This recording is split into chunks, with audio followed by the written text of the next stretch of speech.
Welcome to the Human 5.0 Project, the podcast where we cut straight to the breakthroughs that matter, the show where science meets self-optimization. I'm your host, Ultimate Biohacker 10X, and here we break down the real research, real data, and real dosing behind modern biohacking, from compounds and peptides to techniques, devices, lifestyle strategies, and performance protocols. Most people jump in and jump out before they get the gold, so we're keeping it tight and delivering the essential insights you need without the fluff. If you've taken the time to hit play, we'll make sure you walk away with valuable knowledge that can transform your approach to longevity, health optimization, and beyond. You've dropped the weight, your arms and legs look leaner, but that lower belly pouch is still sitting there like it's got a personal vendetta. Tonight, why stubborn abdominal fat is physiologically different, what actually moves it when everything else is already responding, and the exact levers, nutrition, training, recovery, hormones, that finally crack the last layer. No crash diets, no 2-hour cardio myths. Let's lock this one in. What's up, team? Welcome back to the Human 5.0 Project. I'm Ultimate Biohacker 10X on the mic. Straight facts, zero filler, no steak oil, and all terms we can pronounce without a PhD. Quick disclaimer up front, this is educational only, not medical advice. Stubborn fat can be influenced by insulin resistance, cortisol, thyroid function, sleep, and sometimes underlying medical issues like PCOS, hypothyroidism, or Cushing's disease. If you've been stuck for months despite perfect macros and training, get labs and clinician oversight.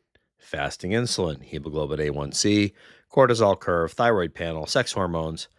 Tonight, we're breaking down why belly fat is the last to go and how to target it without wrecking your metabolism. Cool? Let's burn it. First, belly fat is not one thing. It can be fat, water, or bloat. Bloat changes day to day. GI, sodium, cycle.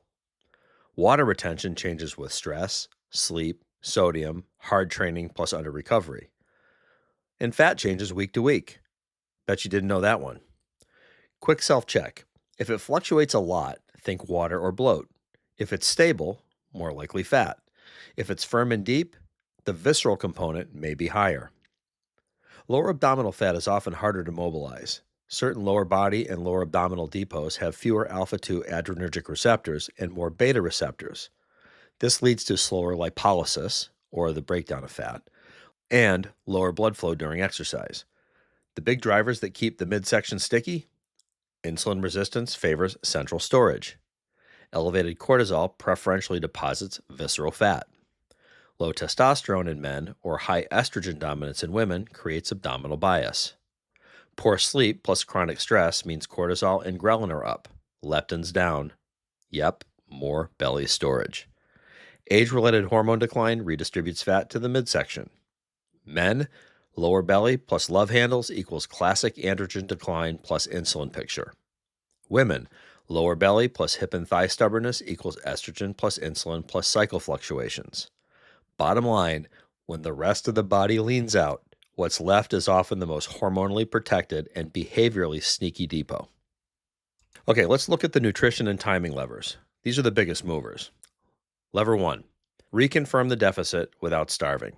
If you're leaner now, maintenance calories are lower than when you started. Action, run a 14-day audit. Weigh daily. Trend, not emotion. Track intake honestly. Track steps. If weight isn't drifting down, your deficit is theoretical. Lever 2, steps. NEAT, the stealth belly fat killer. NEAT stands for non-exercise activity thermogenesis, and it refers to all the calories you burn from daily movements not classified as formal exercise, sleeping, or eating. When people diet, NEAT often drops. Less walking, less fidgeting, more sitting. Action, set a steps floor you can keep. Most people do well with 8K to 12K per day. As a practical range, no heroics. Consistency is key. Lever 3, protein high, fiber high. Higher protein hypocaloric diets are linked to greater reductions in abdominal and visceral fat. Fiber intake is associated with lower visceral adiposity. Action targets, protein 1.6 to 2.2 grams per kilogram per day, fiber 25 to 35 grams per day from real food first. Then you can supplement. Lever 4, calorie cycling and refeeds, not an endless deficit. Chronic low calories downregulate thyroid and metabolism. Protocol: 5 to 6 days of moderate deficit, maybe 15 to 20% below maintenance, then 1 to 2 higher carb refeed days at maintenance or slight surplus. Carbs 2 to 3 times normal. It'll boost leptin, thyroid, and NEAT. Women, time the refeeds around higher estrogen phases, like follicular. Lever 5, insulin management. Low glycemic, high protein baseline. Keep your fasting insulin low. Protocol: protein first meals, 40 to 60 grams per meal, fiber 35 to 50 grams per day, carbs post-workout or in refeeds only, and avoid snacking. Lever 6, sleep and cortisol control. This is a big one. Sleep is not a wellness flex, it's a fat loss lever. Action: 7.5 to 9 hours of quality sleep, consistent wake time.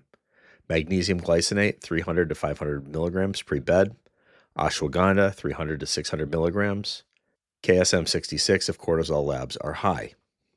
Lever 7, free acid beta-hydroxybutyrate, or BHB. Now, this is an optional compliance tool and not a fat burner. If you're already doing the basics and the last layer is more about adherence, free acid BHB in the free acid form can be a useful tool for some people. Not because it melts belly fat, but because it can make the cut feel smoother. Here's the adult framing. BHB isn't a belly fat dissolver, it's a fuel signal. Some people report less appetite noise, steadier energy, and better training compliance when dieting, especially if they're lower carb or running on fumes. But exogenous ketones still contain calories, product quality varies, and results on body comp are mixed. So keep expectations realistic. How to use it conceptually? Think adherence plus energy, not a fat oxidation hack.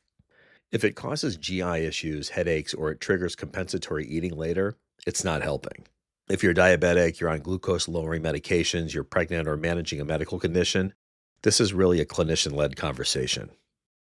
Let's look at training and recovery strategies. You want to lift heavy enough to signal keep the muscle. Compound lifts, squats, deads, presses, rows, 3 to 5 times a week. Build muscle to raise resting metabolism and improve insulin sensitivity. 4 to 8 rep range, progressive overload. HIIT and Zone 2 mix, here's another one. So HIIT, which would be sprints, assault bike intervals, 1 to 2 times per week for catecholamine surge on stubborn fat. Zone 2, this is conversational cardio, 2 to 3 times per week for mitochondrial density plus fat oxidation. Next, targeted core work. This is for shape, posture, and bracing. Hanging leg raises, ab rollouts, presses. You want to build the deep core without inflating the obliques. So you do it after your compound work. Next, recovery levers.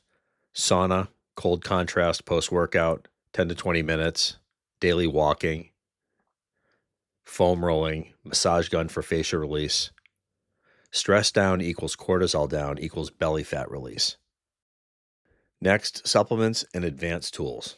These would be the evidence-based add-ons. Caffeine, green tea extract, 200 to 400 milligrams. EGCG boosts catecholamines plus fat oxidation. L-carnitine, 2 grams a day. It helps shuttle fat into the mitochondria. This is best used with cardio. Berberine, 500 milligrams, 2 to 3 times per day with meals. Improves insulin sensitivity if labs show resistance. Yohimbine, 0.2 milligrams per kilogram fasted pre-cardio. This alpha-2 antagonist mobilizes stubborn fat. High caution here, anxiety and blood pressure risk. Women, lower dose, and you cycle off of it. How about men versus women? What changes? In men, the belly storage is often a classic visceral subcutaneous mix. Alcohol plus steps plus total intake are huge. Strength plus conditioning plus sleep usually delivers results. Women, midsection changes can be heavily influenced by cycle phase, water retention, and stress load. Underfueling plus high training can drive rebound hunger, sleep disruption, and plateau. If you're perimenopausal, changes in fat distribution are common, so strategy often needs more emphasis on resistance training, protein, sleep consistency, and patience. Bottom line, men often win with the energy plus movement discipline. Women often win with the same plus recovery and hormonal context respected.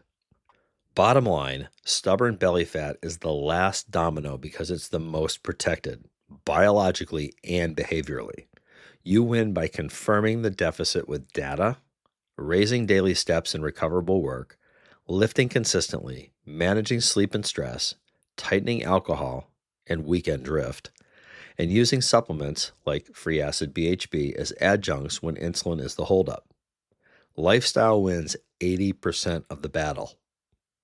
Peptides and drugs are last resort accelerators. So let's try this for 14 days.